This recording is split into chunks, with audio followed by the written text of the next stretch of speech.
Hey everyone, Mark here from the Hall Podcast, back again with another fun episode of the Hall After Hours. Just a quick reminder, this show is purely for entertainment purposes. The opinions expressed by me and my guest are our own and do not represent the views of UA Local 170 or the UA Piping Industry College of BC. Now that we've got that out of the way, let's dive in.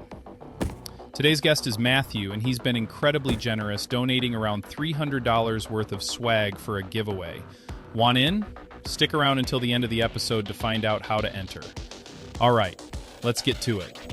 Welcome to the Hall After Hours.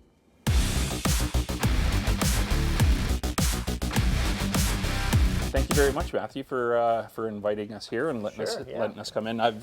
This is kind of a different kind of podcast for us. Normally, we're doing things for our plumbers and our steam fitters and stuff. Right, but sure, I come in here every Sunday, right. almost, and we just love looking around and Right. things like that. So, why don't we start at the beginning? How did Toy Traders come about? Sure, no problem at all. So Toy Traders is 30 years this year I've been doing this. 1995, which is kind of amazing. Over a quarter of a century of my life. Anyways, it started off as a hobby business. I was doing something else, but I really love toys, and there's kind of a small little operation. And then I thought there was something to this. Really, before anybody was doing collectibles, we started doing collectibles. And there wasn't a market for collectibles. There was vintage toys you could find, 80s Transformers, original G.I. Joe, that kind of stuff. Yep. But you really couldn't go into a store and buy new statues and new action figures per se. There was stuff for kids, but nothing that was a collectible kind of market. And I was right on the cusp when that market blew up and people were going, hey, there's something to this. And then companies started producing, collectibles per se for the big kids. And as we've got all these cases here, you can see we've got, action figures from $10 all the way up, and we got statues that are, I think these prices $2,000, $3,000 for a statue. So there was nothing like that, back in '95, clearly. So the business has kind of evolved, and we've evolved with it. So it's fun. So how do you get, this collection is crazy, Terminator 2 here. Yeah, pretty excessive. Well, I'm very fortunate, obviously, you guys being BC based as myself, is that we all know we've got a lot of movie production that normally happens, and not counting COVID and this recent situation with the strikes. But I have a ton of friends in the film industry. So a lot of these robots, for instance, are from Chappie and Elysium. My friend Neil Blomkamp, he's a huge fan of the store. He's giving us a lot of the robots from his movies. And a lot of these pieces are licensed replicas that over the years we were able to pick up and purchase. And then I've worked with a lot of the actors over the years. So like in the background, we've got C-3PO, Anthony Daniels, he signed that for us. And then we've got Han Solo and Carbonite, which Princess Leia, Carrie Fisher had signed before she passed. And David Prost, who played Darth Vader, we signed Darth Vader around the corner. And a lot of these are actual props from TV shows and movies as well that we've been gifted over the years. That was going to be one of my questions. Or have they actually been used in a majority of the stuff has been screen used. A lot of the stuff has been screen used, And then some of these pieces are licensed replicas. And then I have a team who are building displays all the time. So I don't know if your viewers are aware of this, but while we're filming this here on a Monday night at 6 o'clock, we close at 6 p.m. So we can do all these little interviews and mock things. But also we can do fun stuff like building displays. So there's a crew of 4 guys at the front of the store right now who are putting up displays. So Monday night we do a lot of that kind of fun stuff. And so during the strike, a lot of guys in film who supported me over the years by giving me props and or buying collectibles were unemployed. So I was able to put some of these guys to work in my warehouse and building me displays. So I gave them kind of a dream list of life-size props I wanted built, replicas I wanted built, and then they built this for me. So this store, I'm not going to say new, because you were somewhere else though, but 10 years this location. You've been in 10 years. Holy smokes, time flies. Yeah, it does, I remember going to your other location, and we actually went to Trade Toys. Correct, yes. So we brought in our Playmobil and some Lego and stuff like that. Right. Is that still a big part of your business? Yeah. So again, that's a good point. So the name Toy Traders is to the fact you can trade stuff in. And so back in '95, it was more, I would say, used toys and less new toys. No collectibles at the time, obviously. And as the business grew, we kind of expanded more in the new and more in the trade. And then now the trade aspect is people can trade in high-end collectibles, and they can buy trade in statues for statues, or action figures and buy statues. And so there's people who collect action figures, and they're going, oh, I'd really like to have a cool statue in my house, something cool like for this thing here from Fallout or something, one of the new video games. And they can trade in their figures or their Lego sets, and they can buy a statue. So trade is still a big portion of our store, but not just to toys anymore. Like 2 years ago for you, when you brought in, Luke when he was young, he was getting Playmobil. But now it's people can also trade statues and collectibles. It's a whole different thing. And we literally now in this building have a separate entrance in the far corner with big sign that says Trade Center. They have a whole crew and their own entrance. It's all done over there. Oh, really? I didn't even know that. It's changed. 10 years ago, we would have it, but just again, as we evolved. This store is 17,000 square foot, so we're able to do a lot more. Yeah, what was your old store? The previous store before this was 5,000, and then I had Game Stars across the parking lot that I opened up 12 years ago. That was 4,000. But the original store was 2,200 square feet. And we have back rooms bigger than that. Like, it's crazy now. And our warehouse across town is massive. So really, even for me, it's very humbling how much we've grown. It's insane. Yeah, the space that we have now. So we're fortunate we have the space that we can do a lot of these fun things. Like literally make a section of the store, put in a barbed wire fence. So we had tradesmen come in and literally put in a professional grade barbed wire fence to do this display. Because before this, there was a massive robot in here from the movie Chappie. Okay. And in Chappie, there's this massive robot that's called Moose. And again, Neil Blomkamp, who was a fan of RoboCop. You guys have seen RoboCop. There's a big robot called Ed 209. There's a picture on the wall here of myself and Neil Blomkamp, and he has one of the Ed 209s in his studio. Oh, okay. So he was so fascinated by the Ed 209 concept, how it was made, that he commissioned this massive robot to be made by Weta Studios named Moose, and it's literally built on like a huge metal chassis. It takes a forklift to lift this thing. So we had it stored here for a year while he's moving studios, and we built this barbed wire fence to go around it and make this cool post-apocalyptic thing in a toy store. Yeah, very cool. And I can allocate space for barbed wire fences and blown up buildings, which is insane, really. So when you were growing up, what was the toy that you were into? Sure. So for me growing up, my two back and forth, you could never collect two at the same time. I couldn't afford it. It was He-Man and it was G.I. Joe. And I would go back and forth because you could only, you have to really manage and get the best value out of your Christmas and your birthday, So you got to think, what am I going to get? So now I go from He-Man to G.I. Joe and back and forth. Those are my two passions. You say G.I. Joe, this G.I. Joe? Yeah, no, these ones, because I was born long before the time of the small ones. Yeah. So when I come with my daughter, so we come every Sunday pretty much, and she goes and looks at her stuff that she likes. She likes the little critters, Calico critters. Sure. And I look at the He-Man stuff. Right. And that brings me back to my day of He-Man, and that was the stuff that we were playing with. The complete set of He-Man you saw on the wall over there.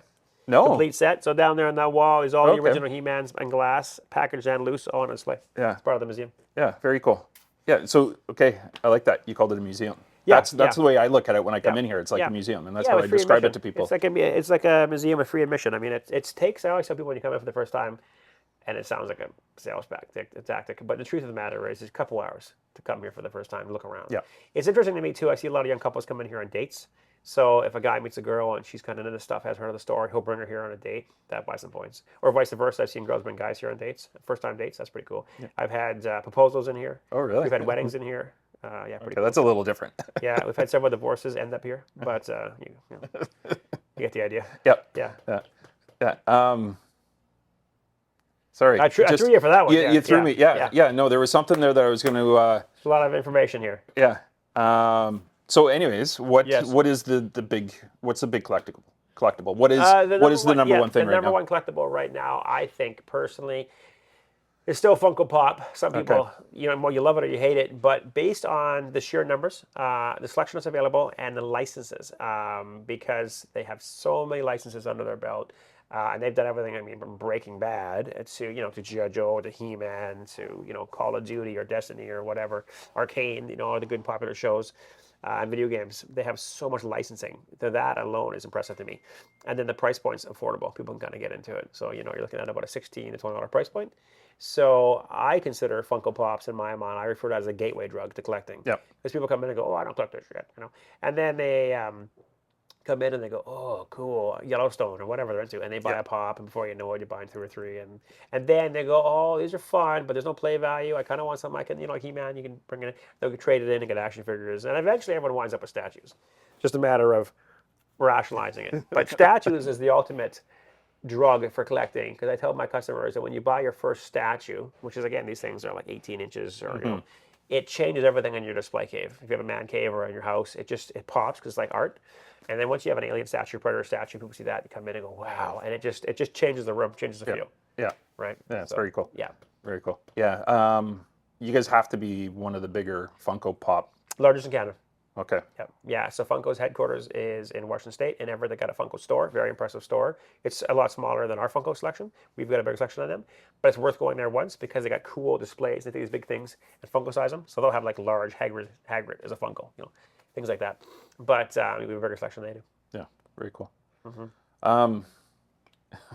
Now, I think you were saying a joke to me earlier, and I just kind of clued in. So we were talking A lot about of your that last going name. around. A lot of that going around. We were talking about your last name, Yes. Purdy. So Yes. you said your dad had it before you. I was thinking he was talking about the store. No, so the name tag. this isn't a No, handmade. no, Okay. no. So this name tag says Purdy. My last name is Purdy, and it sounds. The reason is back in the day, my father's generation, it went by last name. Everyone was by last name.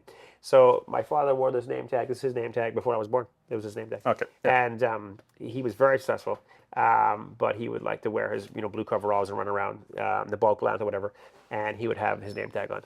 And back then, everyone was all by last name. Okay. So There were so few people back then that everyone was on a last name basis. where that was taking me is also just to bring it back to the plumbers. We were having Yes. a conversation. Yes. So your son is Yes. on his path. We won't Yes. say where he's going to school, but He doesn't. Yeah, exactly. So my stepson, he's not at your school, but I think he should change over.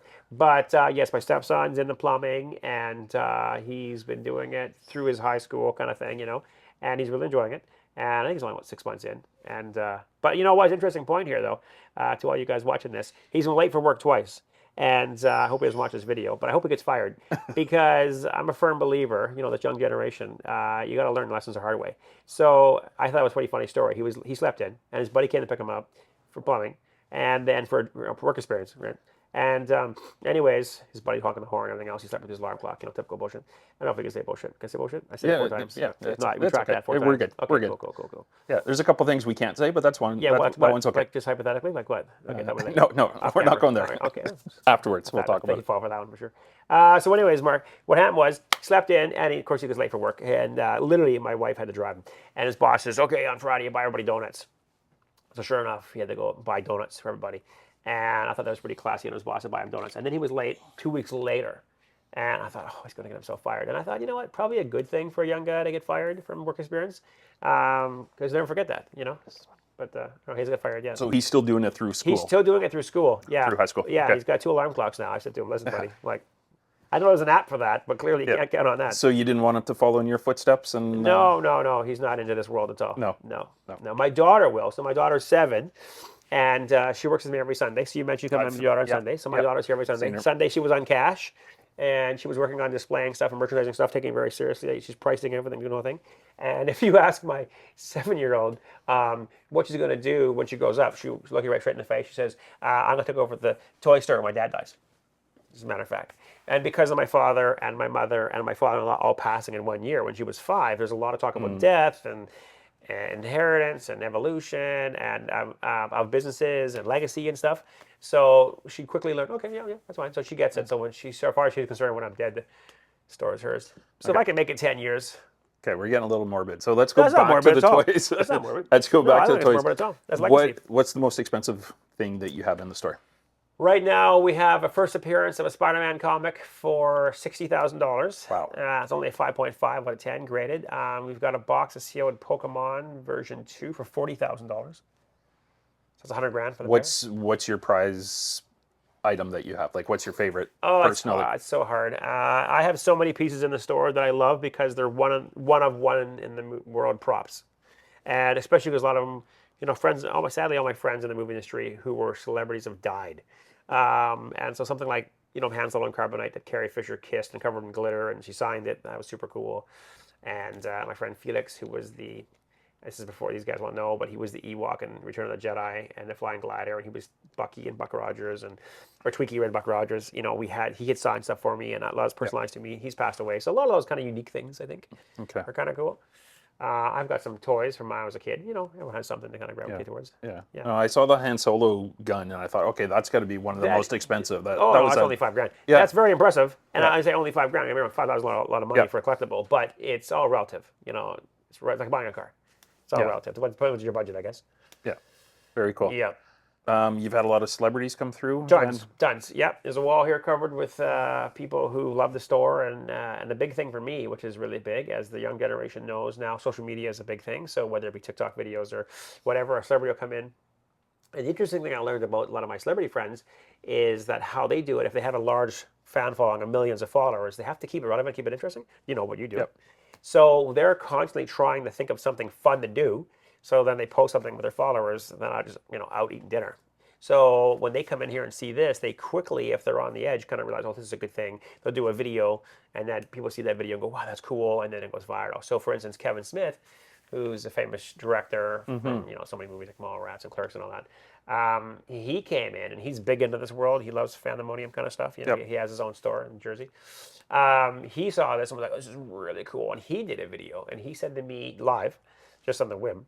And then after the video, it was just getting major response, going viral. He said he figured it would get 250,000 views, and it got 1 million in a week, which is great for those guys because it keeps the algorithm going and everything else. So we have a lot of them come in and post stuff, and then they'll sign stuff for us or give us stuff. Yeah, very cool. So that's really cool. That's really humbling for me. Yeah, that's really cool. You're gonna edit all these law parts or what? Yes. Maybe not. I don't know. Maybe not. Maybe this just adds to good. The camera TV. guys is like, what's going on, Dad? I had questions, and then you just kind of kept rambling, and it just it's just not my first time doing this, by the way. Today. Yeah. Awesome. Well, so on a side note, can I buy something to give away? What? I can donate something to give away. Are you sure? Yeah. I don't want to. I don't feel obligated. No, I'll donate something. Okay, because I'm going to say that in the end here. What? You just did. This is the end? Maybe it is. Segue, he's giving something away. Anybody who stays tuned, if you survive this far, if you watch to the end, you get something else. Oh, you guys are cut out early? Nothing for you. Yes. Oh, man. Like, I don't do this very often. Please like and share. I'm not the regular host. Please like and share. The algorithm's important to us. You're helping me out here. This is awesome. Glad to help. This is awesome. So do you think you're going to get bigger? No, I'm cutting Is back this it? heavily. I'm cutting back, yeah. Yeah, no, I have to. Yeah, it's tough at our age. It's like, they say the camera adds a few pounds. That's not true. Look at me. Told me that's not true. Okay. Well, anything else? We're always expanding. Yes. Mm-hmm. Yeah. You've got another location too, you said. I have investments in another location, yes. So I kind of cheat a little bit. So I have a U.S. operation that gets me a lot of my foot into the U.S. market, so I can import stuff, from U.S. store to Canada store, and then it opens up doors for me.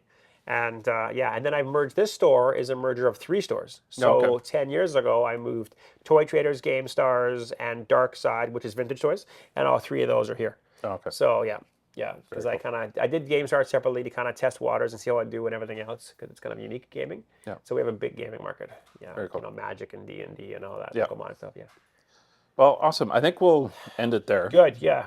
I'm even getting tired. These guys are all tapped out. I'm seeing the numbers go down. Everyone's moved on. Yeah. It's a lows. You can't have the lows. Everyone knows that. Yeah. It's bad for the movie, yeah. Well, see, I'm an editor, so I can cut those. Heavily, yeah. Luke's laughing in the background. Edit that out. See what's going on, Luke. Come on. Okay. Thank you so much for your time. Thank you. Okay. I appreciate it. Just make sure you comment Toy Traders, and we will give away something at the end of the show. Thank you. Okay, thank you.